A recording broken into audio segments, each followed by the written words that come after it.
Hey guys, welcome back to the series where we're ranking every hero in Dota based on each role. Today we're looking at the last batch of carries. If you want to look at any of the other carries, we ranked them all in the videos prior to this, so go check those out if you haven't already. Also, if you don't know how we're doing the rankings yet, go check those out also, where I go more in depth about how we actually are going to get to our final rankings. And as a last note, we are not considering current power in this patch, we're looking at the heroes just as a whole. Sven stands ready. So starting out with Sven, I gave him a 4 when we take a look at his strength in lane. This is another hero that just kind of does fine in the vast majority of matchups. If you play with an aggressive support, you do add a lot of kill potential with Stormhammer. You also have very good damage and base stats that will help you with last hitting and dealing with some pressure. The thing that's keeping Sven from getting a 5 here though is his kind of lack of mobility and any real way to deal with things like a Veno or Dazzle, any of these ranged heroes with a lot of slows. Our first 5 of the day is going to go to Sven when we talk about his farming speed. Once again, he does lack some innate mobility, but his massive damage, even early in the game, really just makes up for it. Between your ult and a built-in cleave, you are easily the best stack and ancient farmer in the game. Sven is also one of the few carries that actually likes to buy Blink Dagger early in the game, which does make up for that mobility problem we were talking about. Sven scores another 5 in the max impact with farm category. Not much to say here. Outside of Sven, there isn't any higher AoE physical damage in the entire game. You used to have a problem getting kited a bit, but now that your Scepter just converts you into your Stormhammer and kind of makes up for any chase that you were lacking, is going to totally fix that problem. For team utility, I'm going to give Sven a 3. Let's not really get around here. This hero is a pure DPS carry, but compared to the other DPS carries, your kit does okay in terms of helping your team. Stormhammer is a great stun, and Warcry is a nice little buff to add to your allies, but still, both these abilities are usually used to just optimize your own DPS. When playing from behind, I gave Sven a 3. Not having to waste early money on a farming item allows Sven to get useful items kind of right away, but with that being said, you can still get to a point where your damage doesn't really keep up with how tanky some enemy heroes get, and if you get to a point on this hero where you don't have the damage to quickly kill enemies, kind of lose your identity and don't add pretty much anything. For independence, I gave him a 4. You're a carry that can pretty much do everything very well without a ton of help. You have very consistent laning, high HP, and high damage, which kind of makes you excel in this category. The reason he is not a 5 here is because of how much his farming speed kind of relies on stacks. So if you're in a game where your team either refuses or just forgets to stack, your farming speed is going to be heavily reduced, and you're going to lose out on this early power spike that this hero really likes to hit. In total, Sven scores a 24 and ends up in the A tier. This is the last video covering carries in this series, but I'm going to move on to any of the other 4 roles next. If there's one that you prefer seeing right away, leave your vote in the comment below. And if you are enjoying this video or want to make sure you're notified when the next video comes out in this series, make sure to subscribe. Templar Assassin. Now on to TA, who's a pretty fresh face to the carry role. In lane, she's going to get a 3. This hero is very strong offensively, but pretty weak defensively for your first few levels. Once you do get past those first few levels though, you get some more range and have better defensive options. But early on, you're just kind of praying not to get run over. For farm speed, she's going to get a 4. Sideblades are just such an amazing spell for clearing waves, camps, and even stacks. This category, you're very similar to Sven, like we just talked about. Really are lacking mobility, but often will build in early Blink Dagger. Although very similar to Sven in this way, she does fall just short of Sven, who scored a 5 here, because she is lacking a bit of damage and the speed that he farms camps in. TA's max impact with farm is going to be a 4. You have such a great burst damage and can fight pretty much any hero, but even in the late game, she is very susceptible to dying to any hero that can break refraction quickly. She is extremely good at getting number advantages in fights by just executing a hero very quick, but you do have a lot of matchups that you have to be very wary of, because even if you get a BKB against some heroes, they're still going to be able to burn through refraction, and you are just going to be extremely squishy. For utility, I gave TA a 3. Traps are very decent vision and slow tools, and she does give you early rush potential, but past that, again, she just kind of offers damage. I guess the last thing here would be you do offer a lot of minus armor, which can help with other physical damage heroes that you might have, but really you're lowering people's armor so you do more damage, because outside of carry, usually you don't have that many high physical damage heroes. TA is going to get a 2 when she is forced to play from behind. This is a carry that really needs its core 2 to 3 items before it can get anything going, so falling behind on these timings feels worse for TA than the majority of the other carries, but even in these bad games, you can still usually execute the supports and offer a lot of minus armor, so you're not completely helpless. For independence, TA is going to score a 2. Unless you're wildly ahead on this hero, you really rely on your team for keeping you alive. With that being said, refraction can give you this buffer to help you live for a bit, but you're still going to need your team to help you because you can't really deal with multiple heroes hitting you at the same time at any point in this game. In total, TA is going to end up with an 18, putting her in the C tier. Terror steals across the land.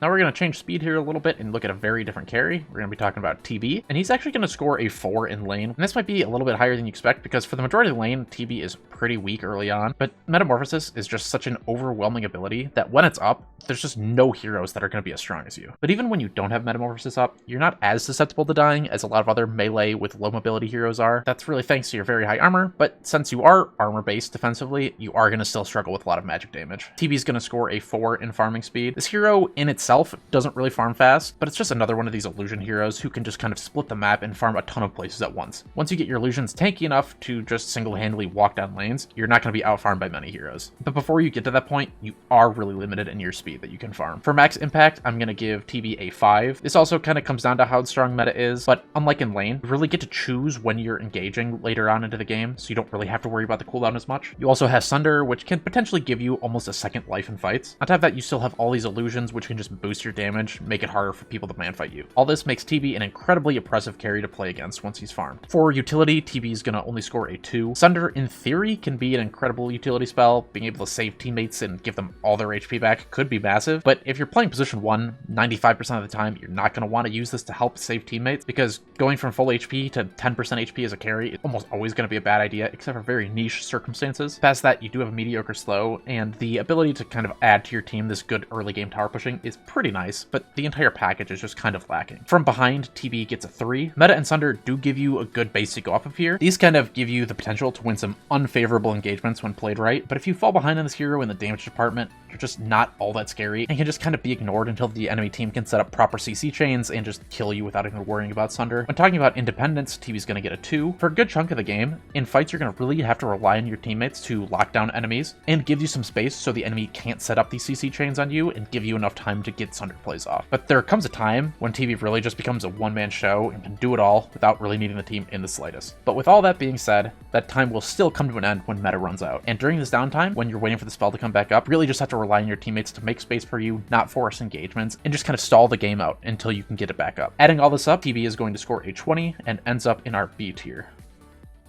I am Tiny. Starting Tiny out, we're going to give him a 4 in his laning stage. Avalanche is an incredible lane stun. There aren't really any other long duration AoE stuns that carries have access to quite like this. Tree Grab also gives Tiny automatic last hits pretty much and denies that can't really be contested. You do have a low mana pool though, so if you're forced to use too many spells early on, you may find yourself in kind of a bad spot. Since this hero in lane without mana is pretty weak, his farm speed is also going to be a 4. It all pretty much comes down to you getting a 75% off Battle Fury at 15 minutes in with your Ag Shard. That boost is enough to almost push you into a 5 here alone, but once again we have to look at the bane of every carry that we've looked at today. Lack of mobility really keeps him from farming as fast as something like an AM, who might have to spend more money to get the cleave going, but once he has it, just farms way faster than a Tiny would. Tiny's max impact with farm is going to be a 4. You have such high burst potential throughout the game, and you can just cleave through enemies that group up, starting out fights at massive advantages. But the thing keeping Tiny from getting higher here is how hard he gets kited. When his BKB is up, he does pretty fine, but if there are BKB piercing stuns, or if enemy teams can kite out and just kind of live through your meta community, Tiny is a very easy hero for enemies to stay away from. But if you do manage to get on top of people, they're just going to drop. For utility, Tiny's going to score a 4. Avalanche and Toss are obviously fantastic. There's a reason why this hero has been a popular position 4 for years, and it kind of all comes down to these two spells, and you don't really lose any of that utility when you transfer to a position 1. From behind, Tiny is a 2. Tiny struggles a whole lot when he isn't able to insta-kill enemies on his first jump. When you lose that ability, fights are going to just kind of drag out, which is really not something you want on this hero, especially as a carry. For independence, Tiny's a 3. You do have a very strong and consistent laning phase, which will often set you up to have a great mid-game. Once again, we have to look at how hard you get kited here. This is a very limited hero when you don't have some teammates who can extend your CC chains or help you get on top of heroes. In total, Tiny scores a 21 and ends up in our B tier. All hail the Lord of Trolls. Troll isn't a hero that's been very popular as a carry in a while, but let's take a look at how good he actually is in pubs. In lane, I gave Troll a 4. He has a bunch of small tools that all add up to make him about above average in this category. He doesn't have one single thing that really makes him a huge threat, but he is still a very well-rounded laner. The ability to be ranged or melee is nice, ranged whirling axes is nice for pressure, and melee whirling axes can help you avoid a lot of damage. Taking a look at farm speed, Troll gets a 2. Your best farming tool is Fervor, but Fervor is at its best when you're hitting something with a lot of HP so that you can really build up the stacks and take advantage of the building attack speed, but when you're sitting creeps with low HP, it's somewhat lackluster. You can also use your range form or your melee whirling axes to not take as much damage while jungling. Troll's max impact with farm lands him at a 2. Between Fervor, your root that can proc on attacks, and Battle Trance, you can really just stick on any hero you want, and if you can get on top of them, they're just going to be dead before they can get away. Unfortunately, the reality isn't usually that easy. Battle Trance is a pretty easy spell to play around with any items like Glimmer Capes, Forest Staffs, Eul Scepters, or anything like that. And when you're ulted and you lose your main target, you just kind of run around helplessly and you can't do anything about it. Troll gets a 4 in utility. You have an AoE slow and blind on a low cooldown, which gets even lower if you do get the Ag Scepter. You also have a root chance on attacks, which can be great for locking down high mobility heroes. And then if you get your shard, you can have this global status resistance or attack speed. Again, none of these things on their own are all that amazing, but they all have solid use cases. From behind, Troll's gonna score a 2. This mainly comes down to how exploitable Troll ult is again. At least if you're ahead, the few seconds that you might get to stick in an enemy when your ult is up means they'll likely die. But if you're poor, that just means it's going to take more time for you to be on top of somebody before they actually die, which means there's more time for the enemy to deal and kind of take advantage of this weak ultimate. For independence, Troll's going to score a 3. Since so much of your teamfight ability is out of your control thanks to your ult again, you really need some help with lockdown and defensive saves from your team. In terms of everything outside of fights though, you're pretty independent. You can still farm pretty aggressively without a ton of worry, and then depending on your build, you might be able to get a lot of solo kills, and you also do very well at hitting towers and Roche. In total, Troll sits at an 18, putting him in the C tier. I'll have you in my claws. Now, here's a hero I'm sure everybody is going to expect to do very well, and to stick with that, let's just give Ursa a 5 for laning stage. Outside of a few choice matchups like Venomancer, you just dominate offlaners. If you can get any sort of lead in the lane, you're just going to make it pretty much impossible for most heroes to even come up to the wave. You also have a short jump that's attached to a great AoE slow, and Fury Swipes helps you get a little bit of a damage advantage on last hits if you've already hit the creep before. Ursa's farming speed is going to come out to a 3. The score really depends on which build you go for. If you do go for the Battle Fury build, you have extremely fast wave clear and camp clear, and can get to your next items very quickly. But if you do go for more early aggressive items, you don't hit creeps nearly as fast, and more so have to rely on finding pickoffs. Ursa's max impact is going to be capped at a 4. This is a hero that's pretty much at its peak strength, around 2 to 5 items, but he doesn't scale quite as well as some of the other carries as soon as he gets to like the 6+ items. But even in those matchups, Ursa can still kill them if he finds a good jump. With your shard giving you crazy amount of uptime on your ult, Ursa is also one of the few burst carries that really doesn't mind elongated fights. For utility, Ursa's going to score a 3. Your AoE slow is okay,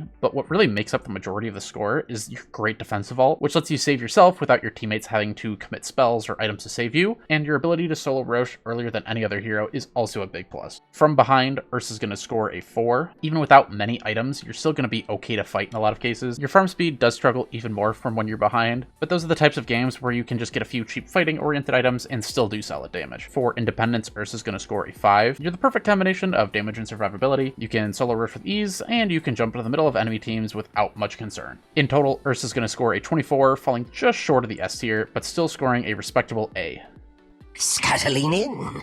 Now, taking a look at Weaver, we're going to give him a 4 when we look at his lane strength. You do have a ton of baked-in advantages that are just kind of amazing here. You're a ranged hero, don't need to buy boots early on, have a decent magic damage nuke, and you also have Gemini attack to help you secure creeps or trade more favorably. Your low base HP and susceptibility to being nuked down is still a big concern though. Weaver scores a 3 in farm speed. Finally, we see a carry with some mobility, but sadly it's attached to a hero with not a lot of other ways to actually hit the creeps. You can run through waves and camps with Sakuchi, and if you do go the Maelstrom route, you can find some extra procs thanks to your Gemini attack, but overall, your max clear speed is just going to be lower than a lot of the fast farming carries. Weaver's max impact with farm is going to be a 4. Let's start with the bad here. You're pretty much always one well-placed stun away from dying, and that is a major drawback. But on the plus side, between your low cooldown invisibility, very high movement speed, and the ability to reposition and regain HP with your ult, this all gives you an enormous amount of tools that you can use to kind of play around getting hit by that one bad stun. The other positives here would be how high your damage is, your free reign to farm aggressively due to your high mobility, and how you can easily get on backlines and take out supports or other squishy backline cores. Weaver's utility is going to be a 2. His Axe is a fantastic utility spell, but much like Sunder, you really don't want to have to buy this item or use the spell on teammates if you're a carry. Outside of that, the Swarm is a great vision and anti-armor tool that can even become a fantastic invis counter once you pick up your Axe Shard. When playing from behind, Weaver gets a 3.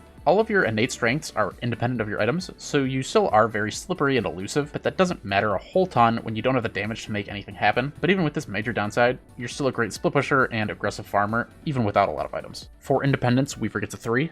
Everything outside of teamfights, this hero is incredibly independent. You can make so much pressure on the map single-handedly and just kind of find pickoffs for most of the game. Then the problem comes in when you need to attack or defend objectives or any other reason you might want to take a team fight. Since you are so frail, you often do need to rely on teammates to support you enough so that you are able to do enough damage to win fights. In total, Weaver gets a 19 and ends up at the bottom of B tier. Bow to your king! Alright, and here we go. We are at the end of our carry rankings after we go over Wraith King, but at least we get to go out on a very high note. For lane, Wraith King is going to get a 4. Tanky, high damage, great stun, crit to help secure last hits, and reliable sustain. It's pretty much everything you could want from a safe lane hero. The main concern here is the fact that Wraith King can kind of get rolled over. If you do end up falling behind early against an aggressive lane, you're going to have a real tough time. When looking at farming speed, Wraith King gets a 5. Now, Just by looking at his base spells, you might think he's a pretty bad farmer, but his skeletons just farm so stupidly fast that most players don't even bother getting a farming item on this hero anymore. You basically have 2.5 heroes farming for you at once, and you don't even need to micro at all. You just have free money falling into your pockets all game. Wraith King's max impact with farm is going to be another 5. I really don't know what you're supposed to do against this. You can't kill him, you can't ignore him, and with the shard being such an easy purchase now, you can't really rely on burning his mana either. It really requires good coordination to win fights versus a farmed Wraith King, and that's a big ask from most pub teams. For utility, Wraith King is going to score a 4. This whole score is just off the back of Wraithfire Blast and Reincarnate. Wraithfire Blast is just a straightforward, solid range stun, but Reincarnate lets you play so aggressively and take so much of the enemy's focus, it frees up a lot of space for your teammates to do whatever they want in fights. Also, the slow that comes out when your reincarnation does pop is incredibly difficult to deal with, although it is rare to see. Your scepter is another fantastic utility item as well. When playing from behind, Wraith King is going to get a 5. The free life that you get from your ult is just unmatched by any other carry spell in this category. You just buy extra time for yourself and just get extra chances every fight to make something happen, and that's really all you can ask for. And in Independence, Wraith King is once again going to score a 5. There's no real big shock here for a final ranking. This hero is just such a one-man wrecking ball that nowadays most teams are even giving Wraith King ages on top of Reincarnate, and when you do have that, it's reasonable to have about 4 lives in a single fight. Now, there is a big counterpoint in this where you are a hero that kind of can be kited, but good luck trying to kite this hero for long enough to actually kill him multiple times. In total, Wraith King ends up with our highest carry score of all 3 of our videos with a overall 28, which puts him easily at the top of our S tier. On screen now is the final rankings for all the carries that we took a look at today, and then here is the chart for every carry now that we've gone over them all. Let me know which role you want me to take a look at next, and while you're here, why don't you check out one of these other videos that are on screen.